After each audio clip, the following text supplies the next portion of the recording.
Okay, class, today we're going to look at functions using tables and graphs to represent them. So we are going to learn how to graph some different functions. The first one is f of x, and if you remember, f of x is just another way to put your output, equals 1/2 x plus 3 for the domain, which is our input, of -4, -2, 0, and 2. So those are the values that we are going to plug in to x into our function. So we're going to plug each of those in and come out with an output. Now the reason we do f of x is because what we do is in place of the x, we call f of -4. So we're just showing, and we don't have to do anything with this calculation at all, but it's just showing that what we're doing is this, for this function, we're going to plug in -4. So we only do the right side of this. All we do is simplify the right side of this equation. So you don't have to do anything with this. This is just a notation. So we get 1/2 times -4. 1/2 times -4.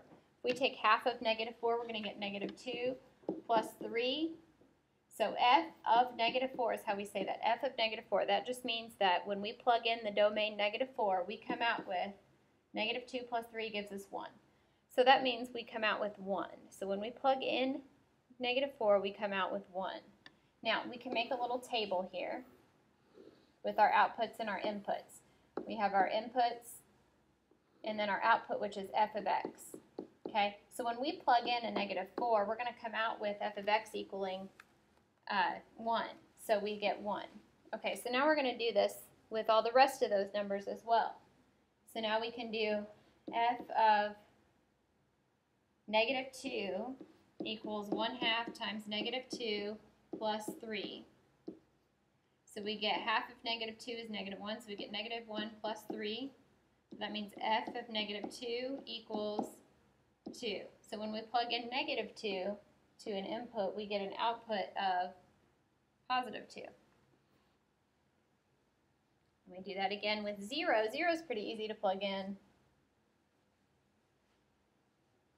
Put it up here. If we do f of 0, we get 1/2 times 0 plus 3. Well, the 1/2 times 0 is just 0, so that cancels, and you get f of 0 equals 3. So when we plug in 0, we get 3. So we just keep adding these to our table. Now we're going to do f of 2. So f of 2 gives us 1/2 times 2, and then plus 3. Well, 1/2 of 2 is 1, so f of 2 gives us 1 plus 3, so f of 2 gives us 4. So when we plug in a 2, we come out with a 4.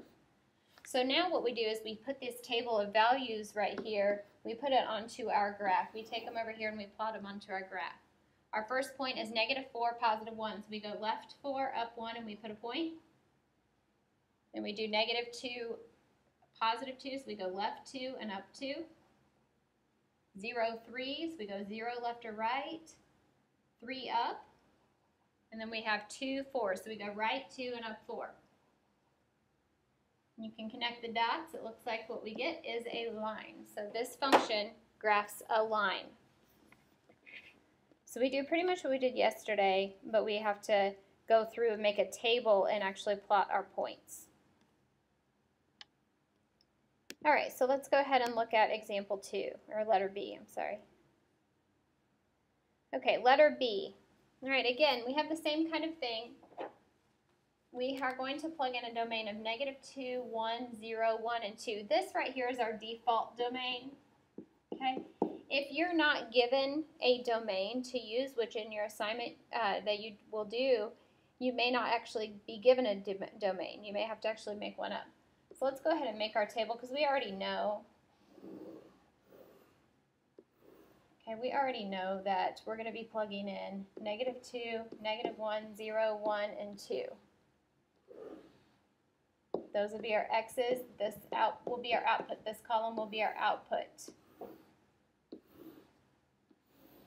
Okay, so we're going to go through and plug in each one of those values into our equation.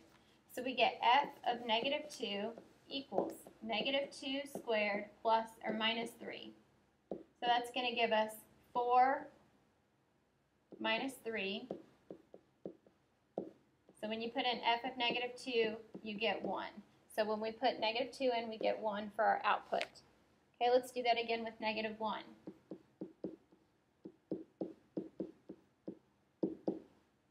Okay, so we get negative 1 squared is 1 minus 3. So when we plug in f of negative 1 in, we're going to get negative 2. So we get negative 2 here. All right, 0 is the easy one to plug in here. We get f of 0 gives us 0 squared minus 3. Well, 0 squared is just 0, so f of 0 gives you negative 3. So when we put in 0, we get negative 3. Now we'll go ahead and plug in 1. F negative 1, we get negative 1 squared minus 3. Well, negative 1 squared is just 1, so we get 1 minus 3. So f of negative 1 equals negative 2. So we put a negative 2 in. Now we do 2. F of 2 equals 2 squared minus 3, which gives us 4 minus 3. So f of 2, when we plug 2 in, we get 1. And now again, we're going to go ahead and plot all of these points onto our graph. So our first one is negative 2, 1. So we're going to go negative 2, 1 and put a point. Then we have negative 1, negative 2. So we go negative 1, negative 2 and put a point. 0, negative 3.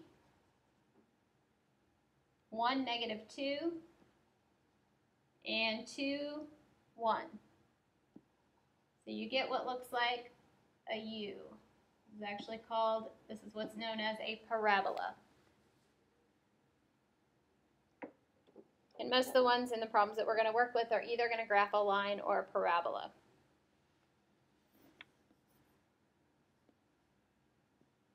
All right, so let's go ahead and look at the next page here.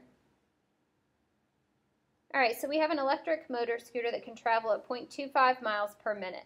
The function y equals 0.25x, where y is your output, x is your input, describes the number of miles y the scooter can travel in x minutes. So x is our dependent variable, y is our dependent variable. Graph the function and use the function to to estimate the number of miles an electric scooter can travel in 15 minutes. So we're going to go ahead and fill this out here, our chart. All right, so they have given us input values. That in the x column, they have given us these input values. So we're going to just plug all of these in. Okay, so if we put in f of 2, we're going to get 0.25 times 2. Okay, well, 0.25 times 2 is going to be 0.5. So when we plug into, and so another way we can write this, if you notice the notation up here, we can go ahead and write the ordered pair. So when we plug in 2, we get a 0.5. Okay, now we'll do it again with 4. So we get f of 4 equals 0.25 times 4, which gives us, when we plug in 4, we get 1. All right, now we'll plug in 7. When we get f of 7, we get 0.25 times 7. So when we plug in 7, we come out with $1.75. And then we do 0.25 times 8. I'm leaving off the f of 8 just so I save room. 0.25 times 8 gives you 2. I'm sorry. When we plug in 8, we get 2. So that coordinate point would be 8, 2. And then when we plug in 10, we get 0.25 times 10, which gives us, when we plug in 10, we get 2.5. So there's some ordered pairs, and we're going to go ahead and graph that onto our graph below. I'm going to go ahead and move this without deleting the points, so that way I can kind of see where to plot my points. So my first one is 2.5. So I'm going to go over to 2 and up to 0.5 and put a point. And then I have 4, 1. I'm going to actually do these in a different color here.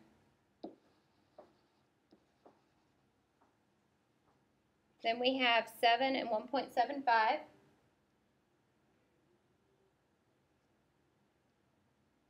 About right there.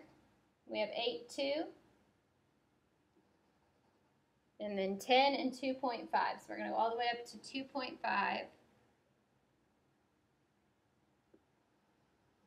Okay, if you notice, it does look like it's going to be a line. So we're going to actually just kind of connect the dots. And we're going to keep it going all the way up the graph. Okay, so that line we're going to keep going. That's what it would look like. And then the problem asks us to estimate. Okay, it says to estimate how long it takes, how many miles it can go in 15 minutes. So we're going to come back down here. Let me line this back up. There we go. It's lined up. Okay, so we want to know after 15 minutes, which is about right here. We're going to follow this line up and figure out where it approximately meets up. It approximately meets up at about 3.75, so it probably takes about 3.75 miles. It can probably go 3.75 miles in 15 minutes. And then, of course, we could actually figure out accurately using the function f of x equals 0.25 times the number of minutes. And actually, I'm sorry, that was y equals 0.25x was the equation. Y equals 0.25 times x. We could plug in 15 right there and get 0.25 times 15.